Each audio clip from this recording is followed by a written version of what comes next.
ভালো। আসসালামু আলাইকুম।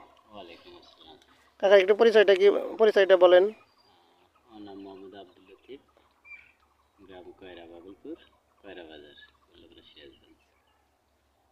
আপনি কত শতাংশ পেঁপের চাষ করছেন?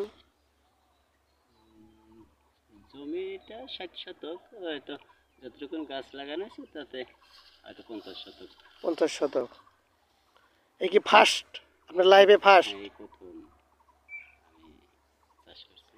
আপনি পেঁপে চাষে আগ্রহী হলেন কাকে দেখে? এই অনুপ্রেরণা কার থেকে পেলেন?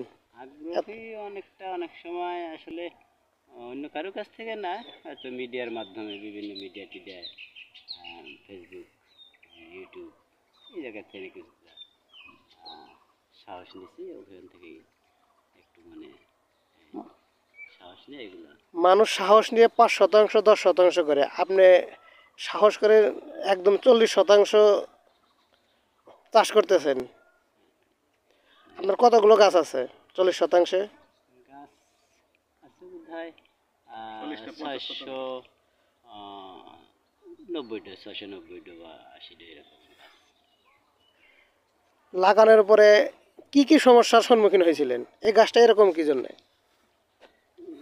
আসলে কি বলবো, এই গাছটা আসলে প্রথমত তো এরকম মূলত সমস্যা ছিল না, যদিও একটু হয়তো কম বুঝি। তারপরে প্রথম উম, তো মোটামুটি ভালোই ছিল। তো এই মাঝখানে যখন মুকুল আসে, ফল ধরা শুরু করে, ঠিক ওই সময়ে এমন একটু অসুখ হয়, যেটা নাকি মোজাহিদ ভাইরাস রোগের নাম। পুরো জমিটাই আক্রান্ত হয়ে যায় এবং জমিটাই এর চেয়ে খারাপ অবস্থায় ছিল। এটা তো মোটামুটি আছে, এর চেয়ে খারাপ অবস্থা ছিল, যেটা আমি একেবারেই হতাশাগ্রস্ত হয়ে গেছিলাম।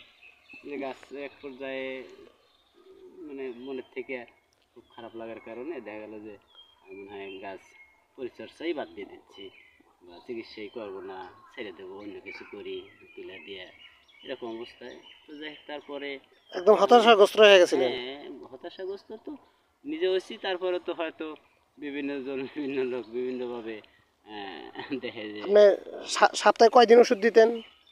ওষুধ তো সাধারণত ধরেন 7 দিন 6 দিন 7 5 দিন দিন 6 দিন। এরকম বাদে বাদে। তারপরে মোজাইক ভাইরাস অ্যাটাক করেছিল? হ্যাঁ, এটা করছিল হয়তো আবহাওয়ার কারণে। ওই সময় তীব্র গরম ছিল, খরা ছিল, রোদ ছিল।